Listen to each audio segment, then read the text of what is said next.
میوانداری بەڕێز جەمیل ئەبوبەکرمان کردووە کە بەڕێوەبەری بانقە پسپۆڕیەکانە. بەڕێز جەمیل بە خێراتیم کاتت باش.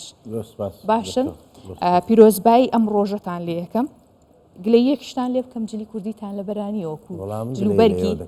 بۆچی کەس بە منی نەگوتووە دەمزانیت ڕۆژ جلوبەرگی کوردیە بەرجی کوردی وەرەداهاتم قەیناکە حەقی بۆ بکەرەوە توانی هێشتا کات ما هەر لە بەریکە تۆ دەست پێش خەرت کرد ویستم ئەم گەلەی بکەم ئەی خێنە سەر چاومان بەخێر بێ کاک جەمیل. سەرەتا باسی ئەوە بکەین ئەم لێخۆشبوونی سووی قەرزی کشت و کاڵیە چ کاریگەریەکێ بە لەسەر خەڵک بەگشتی و جوتیارانیش. بەڵێ دەستان خۆش زۆر سپاس. وڵا تو چیت بۆ من هیچ نێشتەوە هەژەخان باسی هەموو بابەتەکان بکە زۆر بەوردی زۆر بەوردی وڵا ئەمە تەبەیان دەمێکە خەریکی ئەو پێشنیارانین هەم بۆ خانوبەرە و هەم بۆ هەموو سێکتەرەکان بەس خۆشبەختانە ئەوەی کشت و کاڵ ئەوە تەواو بوو شکر بەخوا پیرۆزبای لە جوتیارانەکەم تەبعاً کاریگەری زۆری دەبێت لەسەر هەموو هەم لە جوتیار هەم بۆ حکوومەت هەم بۆ بژاندنەوەی بانقەکانەوەکو باقی ئەو بانقانە چەند ساڵێکە لە 2013 هیچ پارەیە شتیان نەچووە ئەوەی ڕۆیشت و کەس نەگەڕاوەتەوە لە هەموو ڕووەکانەوە لەو بەرژەوەندی هەم هاوڵاتی هەم جوتیارەکانە و هەم حکوومەتیش. باشە کاک جەمیل ئەو قەرزێکە لەسەر جوتیاران بوو چەند بوو؟ قەرزی جوتیاران بالتەحدید ڕقەمەکە ئێستا بڕێکی زۆر بوو یەک دقاگەر وەگەر مجالم دەیتە دەمێت کشت و کاڵەکان بەڵێ 209 ملیار و شتێک بوو. باشە ئەوەی کە قەرزەکان وەرگرتووە وەریان گرتووە چەندیان ناوەتەوە لەو 209 ملیار و تاوان کەسرەکەی زۆر 850 میلیۆن ئەوانەیە 147 میلیۆن و 427 ملیاری لێگەڕاوەتەوە 6 ملیاری ماوەتەوە 6 ملیاری ماوە ئەو 6 ملیارە بڕێکی زۆر لە سووی دواکەوتنی خستووەتە سەر بەڵێ تەبان سووی دواکەوتنیش چۆتە سەر بەو ڕێژانەی کە بۆی دیاریکراوە بە پێی مەبلاغەکان بەس ئێمە لەو ئەوەی کە بڕیارەکە کە دەرچووە دەستخۆشی لە ئەنجومەنی وەزیران دەکەم تەبان لە ڕێگەی پارێزگای هەولێرەوە کتابەوە جێبەجێکرا یەکێتی جوتیاران یارە نووسراوی کوردە بۆ پارێزگاری هەولێر پارێزگاری هەولێرش بەرگتەوە بۆ ئەنجومەنی وەزیران ئەنجومەنی وەزیرانش بۆ ئێمە ئێتر ڕێنمایمان پێ دەرکردەوە دوێنێ کۆتەبواری جێبەجێ کردن کەواتە بە هەمووتان هەماهەنگیەکتان کردووە بۆ لە خۆشبوون لەو قەرزانە. باشە بە گەڕانەوەی ئەم قەرزانە چ کاریگەریەک دروستە بێت؟ وڵا بە تاکید کاریگەری دروستە بێت لە هەموو بوارەکان یعنی ئێستا خۆت دەزانی سویلە لە کوردستان کەم بووە بەهۆی ئەو قەیرانەی بەهۆی ئەو وەزعانێکە لەگەڵ حکوومەتی عراقی هەمانە کێشێشی زۆری بۆ دروستکردین تاکید کاری خۆی دەکەوت تەسیری زۆر بێ. باشە کاک جەمیل هەموو ئەو قەرزەی کە کراوە بە هەموو جۆرەکانی پێشینەوە چەنە بە کۆی گشتی؟ بە کۆی گشتی بێمە سەر قەرزەکان ینی 4 تریلیۆن و خۆت باست کرد 4 تریلیۆن و 143 ملیار و کەسرێکە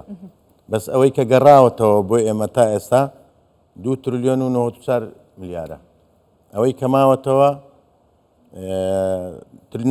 تریلیۆنێک و 382 ملیار گەڕاوەتەوە بەشی هەرە زۆری ماوە باشە بەڵێ زیاتر ماوە زیاتر ماوە تقریبان 180 گەڕاوەتەوە بە 100 باقیکی تر ماوە. باشە گەر ئەو داهاتە بگەڕێتەوە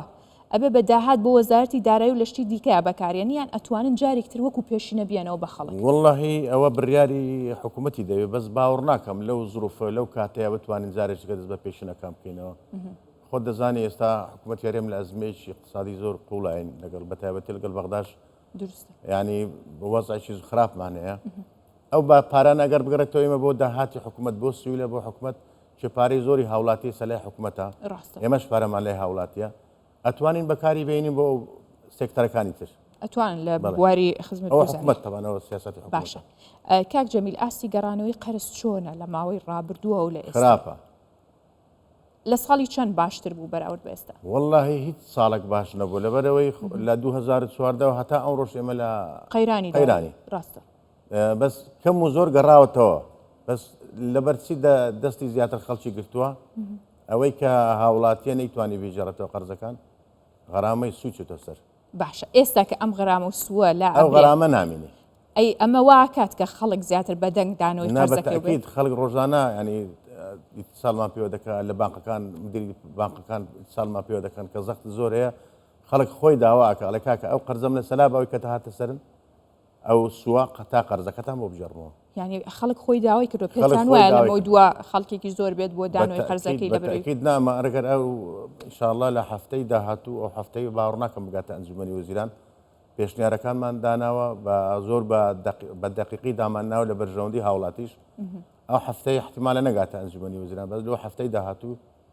بەتەکید دەگاتە ئەنجومەنی وەزیران و دەنیشی بڕیار لەسەردا. باسی پێشنیازمان کرد پێشنیاز بکرێ بۆی کە کۆمەڵی گەنجە بۆ سلفەی زەواجیان وەرگرتووە پێشینەی هاوسەرگیریە پێشینەی خانوبەرێ هەمووی ئەوانە وەرگیراوە بۆ ئەمەش کە پێشنیاز کراوە 20 بۆ 25 ئێوە چۆن هەماهەنگیتان هەیە لەو پێشنیازکردنەیە چۆن هەوڵی بۆ دەن کە بچێتە بواری جێبەجێکردنەوە؟ وڵڵاهی زۆر ئاگاداری ئەوە نیم لە بەروی هاوسەرگیری علاقەی بە ئێمەوە نیە علاقەی بانقە بازرگانیەکانەوە هەیە بەس ئەوەی بزانم ئەوەی کە بیستم کە باس کراوە ئەوانیش پێشنیارن کردووە پێشنیارەکانیش 100% لە بەرژەوەندی و گەنجانە بۆ کەوکاتی هاوسەرگیران و ئەو سلفیانەوە گرتەوە. باشە ئەگەر بە کوی گشتی لەسەر هەر جۆری پێشینەیەک ئەم پێشنیازە جێبەجێ بکرێت چ کاریگەریەکێ بێت لەسەر گەڕانەوەی قەرزەکان بە تایبەت کە بێتەوە ناو بانکەکان؟ باسم کرد ینی هەنگاریگەری زۆر دەبێت پارەیەکی زۆرە بە خۆت دەزان ڕقەمەکە پێگوتی 2 تریلیۆن دروستە زۆرە بۆ لەو وەزع بگەڕێتەوە ناو حکوومەت بۆ بانکەکان بگەڕێتەوە بۆ هاوڵاتیش تەبان ئێستا خەڵکی ئیشکاری هەیە وەستاوە دەوێت خانەکەی بفرۆشی ناتوانێت تەحویلکە لەبەرەوەی غەرامەی لەسرە چاوەڕێ ئەو بڕیارە دەرچێ هەزاران خەڵکی ئاوایە ڕای گرتووە هێشتەوە تا چاوەڕێ و بڕیارە ئێماکە کەواتە بە ئەگەر ئەو پێشنیازەش بچێتە بواری جێبەجێکردنەوە بە گومان خەڵکێکی زۆر هەوڵای قەرزەکەی باتەوە. نانە هەر خۆی وایە ئێستا ئەوەی کشت و کاڵی کە دوێنێ نردمان بۆ بانقەکان گەشتاندنمان پێکرد دەبێت لە ساڵی 2025 فەلاح ملزەمە جوتیار ملزەمە ئەبێ ئەو پارەیە بژێڕتەوە لە 3 گوژمە زیاتر نەبێ بۆی هەیە بە 3 گوژمە بژێڕتەوە ئەوەی خانوبەرش و ئەوەی